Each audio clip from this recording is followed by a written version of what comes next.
성도님들, 밀림의 사자가 없을 때에 여우가 대장이 된다는 우화가 있습니다. 이 우화가 말해주는 사실은 명확하지요. 진짜 권위가 부재할 때 가짜 권위가 그 자리를 대신한다라는 것입니다. 오늘 본문에서 우리는 이 사자 없는 밀림과 매우 비슷한 모습의 예루살렘을 보게 됩니다. 오늘 본문 속의 예루살렘은 어떤 상황입니까? 여러분, 10장까지만 해도 사자 없는 밀림과 같았습니다. 그러나 11장에서 아주 큰 변화가 일어납니다. 진짜 왕이신 예수님이 스가랴 9장 9절의 예언을 성취하시면서 나귀를 타고 평강의 왕으로 예루살렘에 입성하신 것입니다. 여러분, 12장에서 우리는 진짜 왕이신 예수님이 예루살렘 성전에 들어오시자 예루살렘에 기생해온 여우들이 예수님의 권위에 도전하는 모습을 보게 됩니다. 여러분, 오늘 아침에는 이 여우들이 득실거리는 예루살렘 성전에 예수님이 계실 때 일어나는 두 가지 양상의 일들, 여우들이 득실거리는 예루살렘 성전에 예수님이 계실 때, 임재하실 때 드러나는 두 가지 양상들을 같이 묵상하고 기도의 줄기를 함께 잡아보기를 원합니다. 여러분, 예수님은 이 예루살렘의 여우들의 도전에 오늘 어떻게 대응하고 계십니까? 여러분, 먼저 12장 1절로 27절 우리가 봉독한 말씀들을 보면요, 이 세 가지 이야기가 이어지고 있습니다.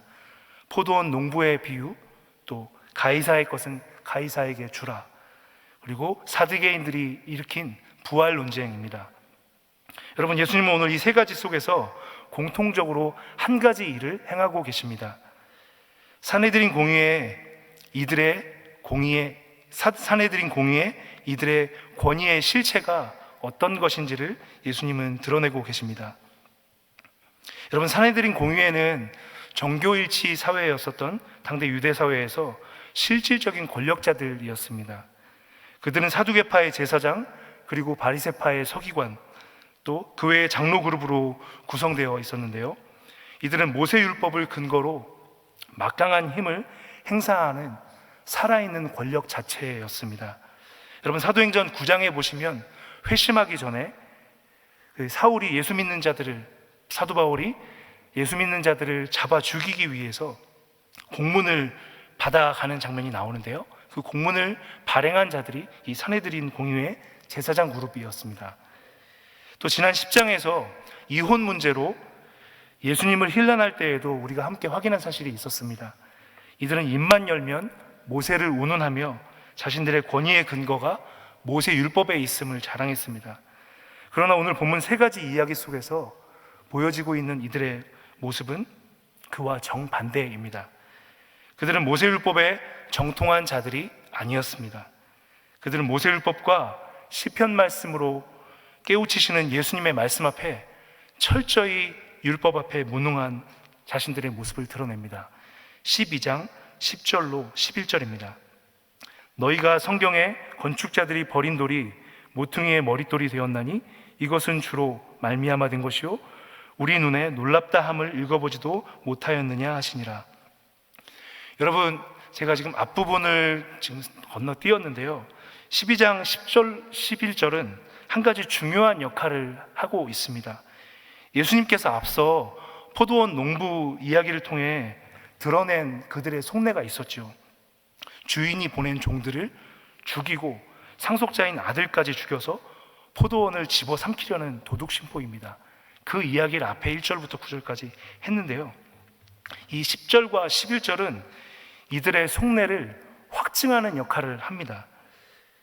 예수님은 이들의 이 속내를 꿰뚫어 보시고 정확히 이들의 실체를 드러내는, 율법을 모르는 실체를 드러내는 시편 말씀을 인용하고 계신 것입니다. 여러분, 나나주를 한번 보십시오. 성경을 잠깐 보셔서 아래쪽에 나나주를 보시면 10절, 11절이 시편 118편 22절 이하를 인용한 것이다 라고 나와 있습니다. 여러분, 시편 118편은 출애굽 사건과 관련하여서 이스라엘 백성들이 찬양하고 노래하는 시입니다. 그래서 유대인들은 이 시를 애굽 할랄이라고 부르기도 합니다. 유대인들은 애굽할 날인 시편 118편을 주로 유대인의 3대 절기 때에 구원의 사건과 연결시켜서 회중들이 같이 모였을 때 노래하고 했습니다. 바리새인, 대제사장들, 서기관들 예루살렘에 모여서 절기 때 모일 때마다 이들은 이 시편 118편을 부르면서 이 시편에 익숙했을 것입니다. 유대인들은 보통 이 시편 118편을 세 가지 내용과 연결시켜서 노래하고 찬양하면서 절기 때 시간들을 보내곤 했습니다. 첫 번째, 다윗 왕조의 왕들이 대적들과의 전투에서 구원의 승리를 주셨다. 구원의 승리를 주신다. 다윗 왕의 그 왕가를 이으는 또 다른 왕이 대적들로부터 승리를 주신다 할 때 이 시편 118편을 노래했습니다. 두 번째로 애굽으로부터의 구원과 가나안 땅에서의 승리를 기념하면서 찬양했습니다. 세 번째로 마지막 포로기 이후 때에 성전을 봉헌하고 성벽을 재건할 때에 이 시편 118편을 찬양하면서 노래하곤 했습니다. 여러분, 예수님께서는 지금 이 시편 118편을 인용하면서 모퉁이 돌 이야기를 하면서 무엇을 말씀하시려 하시는 걸까요? 율법 교사를 자처하며 이스라엘의 선생이라 칭송받는 너희 사내들인 공의회 의원들이여, 너희가 진정 율법을 안다면 지금 다윗의 자손으로 너희를 찾아와서 무너진 예루살렘 성전을 청소하며 출애굽 때와 같이 또 한 번 구원의 역사를 이루고 있는 나 예수에게 이렇게 행동할 수 없다. 너희가 진정 율법을 안다면 또 한 번의 출애굽의 역사를 이루고 있는 다윗의 후손으로 찾아온 내가 성전을 청소하면서 이스라엘을 중수하고 있는 이때에 너희와 이와 같이 행동할 수 없다. 너희는 율법을 알지 못한다. 이 사실을 확증하고 있는 것입니다. 본문 12절은 이렇게 속내가 드러난 이들을 이렇게 고발합니다. 그들이 예수의 이 비유가 자기들을 가리켜 말씀하심인 줄을 알고 잡고자 하되 무리를 두려워하여 예수를 두고 가니라. 여러분, 두 번째로 이어지는 이야기는 좀 간략하기 때문에 세 번째 이야기를 다루고 그 뒤에 설명을 드리겠습니다. 여러분, 세 번째 이야기, 부활 논쟁에서 예수님은 이들의 율법적 권위가 사실상 허구임을 더 적나라하게 폭로하십니다. 12장 24절, 25절 같이 한번 읽어보겠습니다. 있습니다. 예수께서 이르시되 너희가 성경도 하나님의 능력도 알지 못함으로 오해함이 아니냐. 사람이 죽은 자 가운데서 살아날 때에는 장가도 아니가고 시집도 아니가고 하늘에 있는 천사들과 같으니라. 여러분, 18절을 보시면 부활 논쟁은 사내들인 공의의 한 축을 이루었었던 사두개인들이 일으켰다라고 나와 있습니다. 여러분, 한마디로 18절은 이 사두개인들을 어떤 사람들이다라고 말해주고 있습니까? 부활이 없다라고 믿는 사람들입니다. 여러분, 이것 자체가 이미 넌센스입니다. 부활이 없다라고 믿는 자들이 예수님께 나와 부활에 대하여 힐난하며 질문하고 있는 것입니다. 여러분, 사두개인들은 다윗 시대 사독 가문의 제사장 가문의 후손들입니다. 이들은 바리새인들이 가르쳤었던 율법 해석을 인정하지 않았습니다. 그들은 오직 성문화된 글로 쓰여져 있는 모세 율법만을 하나님의 말씀으로 인정하는 자들이었죠. 강성한 모세 율법 추종자들이었습니다. 여러분, 본문 18절로 23절을 보시면 이들은 신명기 25장의 계대 혼인법이라고 하죠. 형사치수법이라고도 하는데, 형이 죽었을 때 동생이 그 가문을 이어가기 위해서 그 형수를 아내로 받아서 그 가문을 이어가는 것에 그 말씀을 근거로 해서 예수님께 힐난하고 있는 모습을 보여주고 있습니다. 형제 7이 모두 죽었고 그들 모두가 형제들이 다 그 형수를 아내로 취했었다. 부활 때에 누구의 아내가 되는 겁니까? 말장난과 같이 예수님께 나와 예수님을 위험에 처하기 위하여 질문을 하죠. 예수님은 24절 25절에서 이들이 하나님의 능력도 하나님도 성경도 잘 알지 못한다라고 지적하셨습니다. 그러면서 노골적으로 드러내놓고 부활의 때에는 장가가는 것도 시집가는 것도 없이 하늘의 천사와 같다라고 설명하십니다. 그런데 여러분, 이 시집 가는 것도 없고 장가 가는 것도 없고 하늘의 천사와 같다. 이 부분 외에 당대 유대인들이 부활의 때, 마지막 때에 부활이 있다라는 것을 알고 있는 것은 유대인들의 상식이었습니다. 요한복음 11장에 보면 오빠 나사로의 죽음 앞에서 마르다가 이와 유사한 모습을 보여주고 있습니다. 요한복음 11장 24절에 보면 마르다는 예수님께 이렇게 고백합니다. 마지막 부활의 때에는 다시 살아날 줄을 내가 아나이다. 유대인들이 일반적으로 가지고 있었던 부활의 생각을 예수님께 고백했죠. 그때 예수님은 마르다의 신앙을 어떻게 고쳐주십니까? 요한복음 11장 25절, 26절은 이렇게 말씀합니다. 예수께서 이르시되 나는 부활이요 생명이니 나를 믿는 자는 죽어도 살겠고 무릇 살아서 나를 믿는 자는 영원히 죽지 아니하리니 이것을 네가 믿느냐? 아멘. 여러분, 오늘 사두개인들의 이 도전 앞에 예수님께서 이스라엘 너희들에게 있어서 부활은 마지막 때에 살아나는 것, 거기에 포커스가 있는 것이 아니다라고 지금 이스라엘 백성들, 사두개인들의 이 율법을 모르는 것에 대해서 예수님은 교정하고 계십니다. 부활신앙의 핵심은 마르다에게 말씀하신 것과 같이 나는 부활이요 생명이니, 나는 부활이요 생명이니, 부활이요 생명이신 예수 그리스도를 믿는 것에서 부활 생명은 시작되는 것이다 라고, 부활 생명은 부활이요 생명이신 예수 그리스도를 믿는 것으로부터 시작되는 것이다 라고 교정해 주셨습니다. 오늘 예수님은 모세 율법을 이야기하면서 사두개인들에게도 동일한 이 포인트를 이야기하고 계십니다. 26절에 보면 예수님께서 어떻게 사두개인들의 이 믿음을 부활이요 생명이신 예수 그리스도께로 돌리는지를 말해주고 있습니다. 26절 같이 한번 읽어보겠습니다. 죽은 자가 살아난다는 것을 말할진대 너희가 모세의 책 중 가시나무 떨기에 관한 글에 하나님께서 모세에게 이르시되 나는 아브라함의 하나님이요 이삭의 하나님이요 야곱의 하나님이로라 하신 말씀을 읽어보지 못하였느냐? 아멘. 여러분 27절에 보면 하나님은 산자의 하나님이요 죽은 자의 하나님이 아니다라고 말씀하고 계십니다. 그런데 이 사실은 표면적으로 보여지는 것만 보고 아브라함, 이삭, 야곱이 살아있는 자이기 때문에 산자의 하나님이다 이렇게 단순하게 읽을 말씀이 아닙니다.